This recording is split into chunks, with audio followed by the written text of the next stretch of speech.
into this strange world, hoping I could learn a bit about how to give and take. But since What's up, guys? Thanks for watching. Please subscribe and like. It's really important if you find the video helpful for me.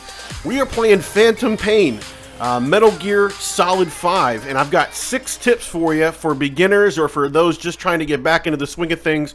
It's probably been a long time since you played the game if you didn't play Ground Zeroes. Number 1, use binoculars, where they call it the Int-Scope, I guess for intelligence scope.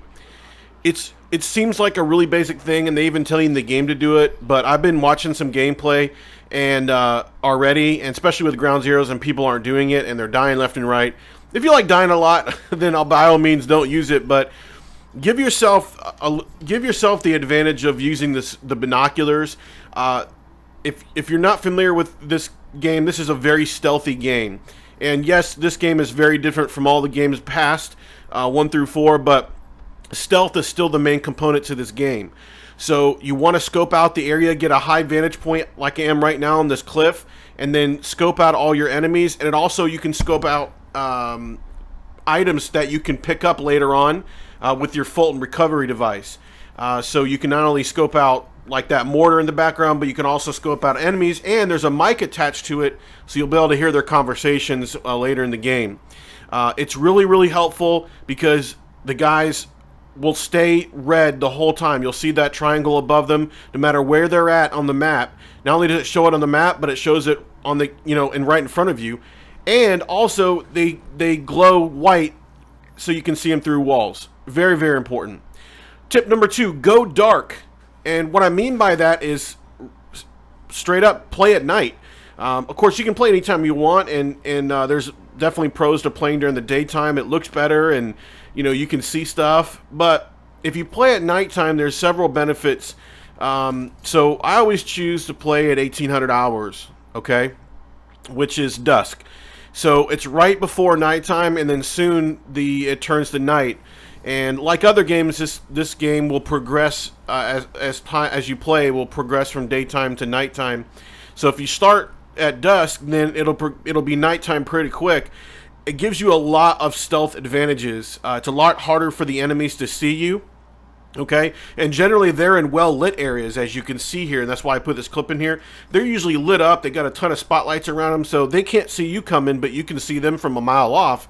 It just really helps to keep your cover, and there's a lot of benefits to doing this at nighttime, and there's really no benefits to doing it at daytime other than it looks cool. It looks better.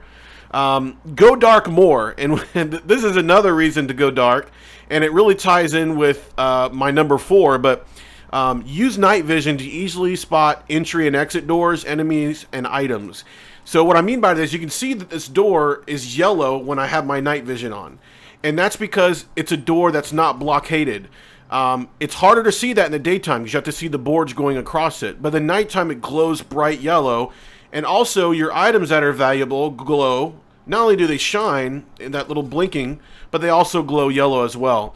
So it helps you to find doors, entry and exit doors quicker, and helps you to find items much more quicker in the environment as opposed to doing it during daylight. So that is a huge advantage. Besides the other advantages of stealth, that's another great advantage of being able to use night vision at night, obviously. Now keep in mind your night vision does have a battery power. There's a little like a little bar at the bottom below your night vision, and as that weans down, you'll run out of night vision capability. So just keep an eye on that. You don't want to run out at when you can least expect it. Just know it's coming. And lastly, you can see plants. I almost forgot about plants. Plants show up like a bright yellow light here, so it just makes it super easy to see everything, and so take advantage of it. And that's another reason why I always choose to play at night. Okay, number 4, grab items and plants. And this is something that we haven't done in Metal Gear Solid in games past, but it's really important to this game to build your mother base. So you want to grab plants as you see them, but also you might find yourself, kind of scouting around for them, which is a good thing because you can make a lot of different things with plants, poisons, and different herbs for healing. But all these other materials are found typically in buildings. If you see an outpost like a tent or in buildings, go search for them. Take a few minutes to just go outside the beaten path and look in buildings that you would normally not need to go into, because you can find a ton of shit in there. You'll get all kind of metals and items. There's refined metals and unrefined metals, and there's also tons of ammo as well, which we all know we need. So the metals are really important for building your mother base. And I'll do another skill. I'll do a whole different thing on that one so far that I've found. But also, you can even grab them on the run. So, here's just 2 plants that I quick picked up there at the end. Number 5, Reflex Time. Reflex Time is huge, and we've had this ability in Metal Gear Solid before, and you also use it in like Red Dead Redemption. Reflex Time, you get a couple of seconds. I believe it's 3, but you need to refine your headshot capability. If you're not great with headshots, this is a good time to really brush up on that. You can see right there that I missed the first shot, but you do get a couple of seconds, so I was able to get him on the second shot. I believe on the harder settings, you do lose the reflex time. I haven't tried it yet. Number 6, do side ops. Extract interpreters ASAP. The first time you'll have side ops available, do this mission here. Extract interpreter for Russian. This is critical. It's really, really important because, number one, whenever you are just around enemies, they're talking and you hear their radios, you don't understand what they're saying unless you happen to speak Russian there's other languages, because you also can do this in Africa as well.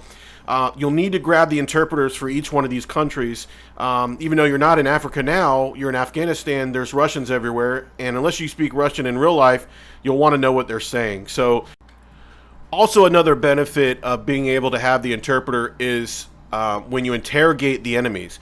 So when you grapple them and you interrogate them, now you'll be able to extract really important information, and it'll put actual locations on your map.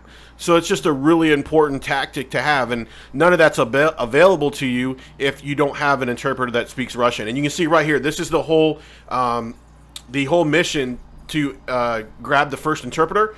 And as you can see, it's a really easy one. So actually, I just sent him up already. I don't even have to do the rest of this, but I was just farting around. I've already sent the interpreter up into the sky using the Fulton device.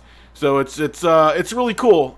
So make sure when you're doing the interpreter mission, which right here, you can see I'm actually getting some information because I now have the interpreter, because I guess he was magically already sent to Mother Base and it worked out already. So thank you guys so much for watching. If you found these tips helpful, please mash that like button. There's a lot more to come with this game, and also Mad Max 2, so stay tuned. Have a fantastic day. See ya!